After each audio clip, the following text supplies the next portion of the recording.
Robin des Bois, pendant le Moyen-Âge, n'a qu'une femme à ses côtés, c'est la Sainte Vierge qui ne cesse de prier.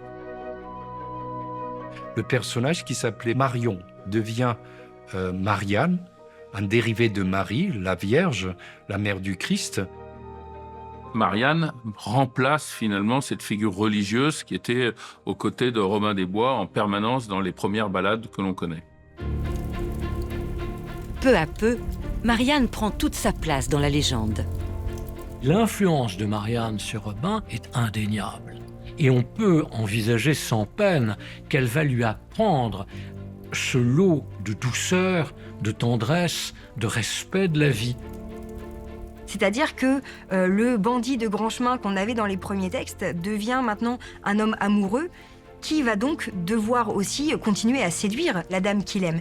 Et par conséquent, on va avoir une valorisation aussi d'un côté beaucoup plus sentimental de Robin qu'on n'avait pas jusqu'ici ou qu'on avait très peu. Marianne polit, je dirais, le caillou brut pour en faire un véritable diamant. On passe, je dirais, d'une certaine icône ravissante, faire valoir, j'ose dire, sois belle et tais-toi, à une femme beaucoup plus influente, à une femme respectée. C'est-à-dire que de simple trophée à ses débuts, elle devient progressivement une femme forte prenant les armes, véritable égale de Robin. Elle n'a plus besoin de l'homme pour agir. Elle agit sans lui déjà. Unis jusqu'à la mort, Marianne et Robin des Bois sont capables de braver tous les dangers pour défier l'autorité, combattre les injustices et redonner de la dignité aux plus pauvres. Mais pour mener une telle bataille, Robin va devoir former sa propre armée. Une quête au cours de laquelle il va rencontrer des personnages inattendus et pour le moins singuliers.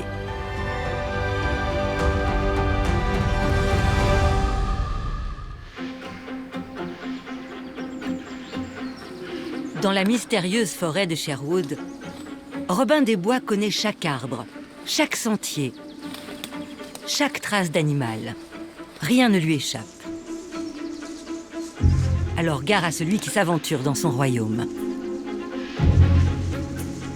Pour le malheureux égaré, sa bourse et sa vie sont comptées.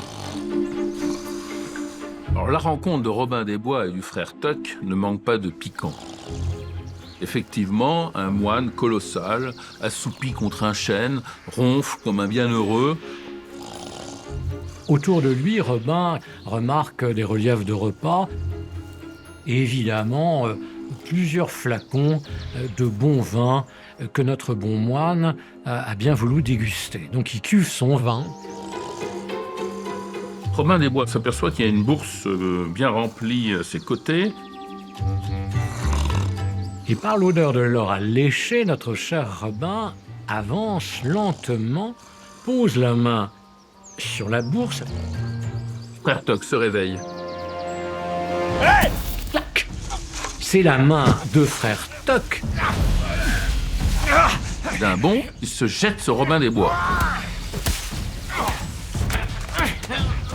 Et là, s'ensuit une lutte complètement démente où chacun roule dans la poussière et dans les feuilles et dans l'humus de la forêt. Et finalement, épuisés, les deux hommes s'arrêtent, ils font la paix. Ils arrêtent finalement les hostilités, se rendent compte qu'ils sont égaux l'un à l'autre. Et ils vont boire, chacun, à la santé de cette amitié qui s'avérera indéfectible. Donc c'est par la castagne, en quelque sorte, que passe l'amitié entre Robin et Tuck. D'une querelle entre deux hommes un brin orgueilleux, va naître une complicité solaire. Frère Tuck, enveloppé dans sa lourde soutane, va désormais marcher dans les pas de Robin et faire partie de sa fidèle bande, surnommée les Joyeux Compagnons. Frère Tuck est probablement le plus joyeux des compagnons, parce qu'il est constamment heureux. Pourquoi est-il toujours heureux? Eh bien, les ballades nous disent qu'il est constamment saoul et qu'il mange tout le temps. C'est un personnage assez ventripotent, qui aime boire, qui aime danser, qui aime chanter. des activités qui sont assez contraires avec son rôle de frère, mais qui le rendent d'autant plus sympathique. Frère Tuck est un franciscain dominicain, membre d'un ordre mendiant, où l'on se consacre entièrement aux pauvres et à la prédication. On n'a pas dans ces ordres des biens matériels, des terres, des abbayes. On vit dans l'itinérance de village en village où l'on annonce la bonne nouvelle, l'évangile. Ils sont respectés, aimés parce qu'ils vivent pauvrement.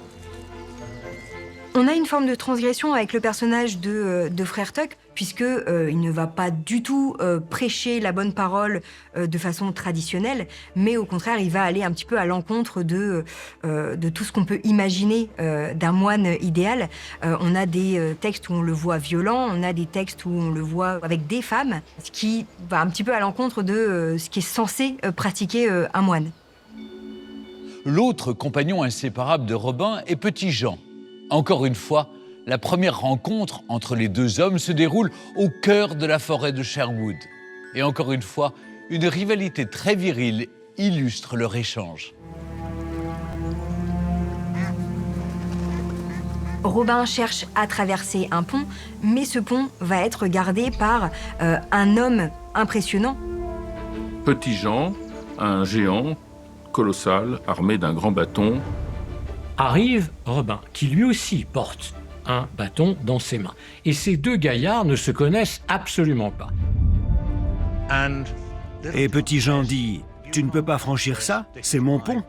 Et Robin répond « Très bien, alors je vais me battre contre toi pour passer ». Et Robin, étant une figure un petit peu orgueilleuse, ne va pas reculer devant un défi et choisit d'affronter le géant.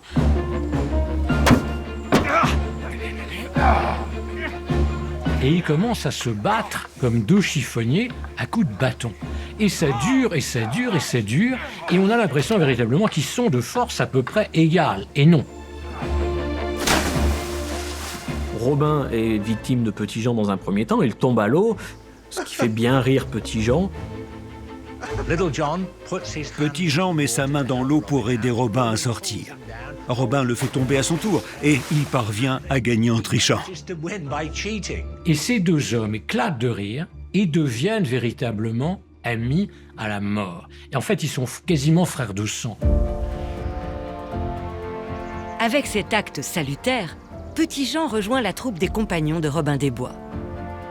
Petit Jean porte très mal son nom, puisque on l'appelle Petit, mais en réalité, c'est quelqu'un qui est extrêmement grand et qui peut parfois impressionner justement par sa carrure. Petit Jean est un athlète. C'est un colosse, musclé, fort au combat, qui manie le bâton avec dextérité. Les deux sont vraiment complémentaires, sont les deux facettes d'une même pièce. Petit Jean, c'est plus que son bras droit, c'est son ombre.